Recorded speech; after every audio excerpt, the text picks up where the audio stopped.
जवान था और यतीम भी था। शौक बन गया दीन पढ़ने का। मोहल्लेदार इलाके वाले कहने लगे कहाँ से कमाएगा, ना बाप है ना माँ है ना घर है, कहाँ से। हजरत रूमी कहते हैं नौजवान ने जंगल में झोंपड़ी लगा ली।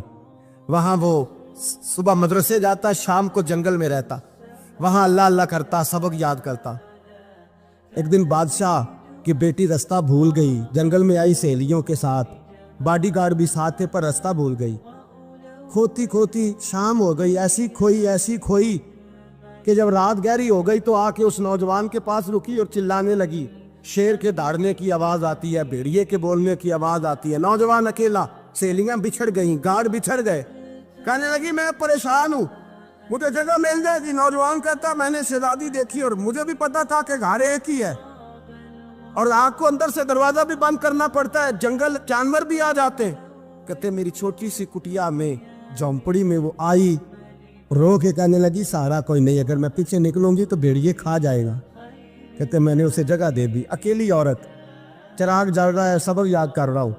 मेरे नबी पाक ने फरमाया जहाँ मर्द औरत अकेले हो तीसरा शैतान होता है। और शहजादी, वो बच्चा कहता है सबक याद करता रहा सारी रात। वो बच्ची को कहा सो जा, पर वो कहती है नींद मुझे भी कहाँ आई। ऐसे मौक़ों पर नींद, सारी रात सबक याद करता। थोड़ी थोड़ी देर के बाद चिराग जलता तो उस पर उंगली रखता, हाथ जलता तो पीछे खींचने, फिर दूसरी उंगली रखता। थोड़ी देर के बाद जलता तो खींचने, हाथ सारा जल गया। सुबह किरणें चमकी तो कहने लगा चल निकल जा, दौड़ जा, बस बड़ा सब्र का इम्तिहान हो गया, चली जा। शहजादी बाहर निकली, सिपाही ढूंढ रहे थे। बादशाह खुद जंगल में निकला हुआ था, मेरी बेटी मिल गई। बादशाह तन्हाई में जाके कहने लगा बेटा मैं दुनिया को बताऊंगा कि मेरी बेटी खोई नहीं थी, सिपाही साथ ही थे।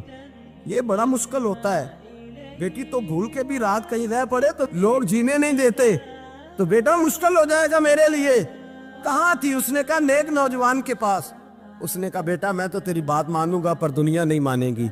अगर उस नौजवान ने किसी को बता दिया कि तू उसके पास थी तो फिर लोग मेरा जीना मुहाल कर देंगे।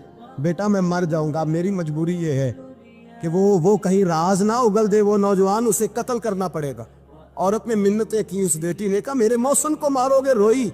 और वो कहने लगा मैं बादशाह, वो मेरा अपना वकार है, मैं उसको छोड़ नहीं सकता। गिरफ्तार कर लाए सिपाही। वक्त तय हो गया सजा का। अकेले कारकोशरी में रखा गया, जो उसके खास एतबार वाले थे उनकी ड्यूटी लगाई। बादशाह ने बुलाया, पहले बिलम आया। औरत कहने लगी, बेटी कहने लगी एक दफा तो बुलाओ ना, एक सवाल बस पर्दे में रह के पूछना है और फिर जो आपका जी चाहे। मेरे मौसम को मारना तो है, तो मर्जी आपकी। सामने खड़ा किया, नौजवान पर्दे के पीछे, औरत खड़ी हो गई। बादशाह बीच बैठ गया। बीबी कहने लगी सारी रात बेदार मैं भी रही, सोया तू भी नहीं। वो जो तू चिराग के करीब हाथ लगा के जलाता था वो समझ नहीं आई। नौजवान रो पड़ा, कहने लगा क्या करूं, मैंने रसूलुल्लाह का दीन पढ़ा है। क्या करूं, मैंने हुजूर का दीन पढ़ा है।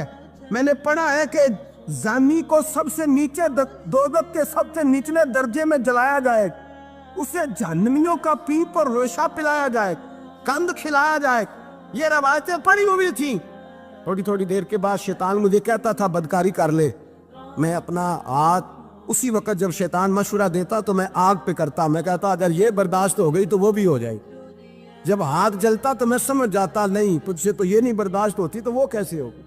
फिर मुझे शैतान मशवरा देता कोई देख नहीं रहा तो बुलाने नहीं गया, खुद आई, मैं दूसरी उंगली लगा देता। मैंने हाथ जलाया और मैं समझ गया जब छोटे से चिराग की इतनी सी शमा की आग नहीं बर्दाश्त होती तो दोज़ख कैसे बर्दाश्त होगी। कहता मैं बाज आया। बादशाह ने ये कहानी सुनी, लफ्ज सुने तो चीख मार के रोया।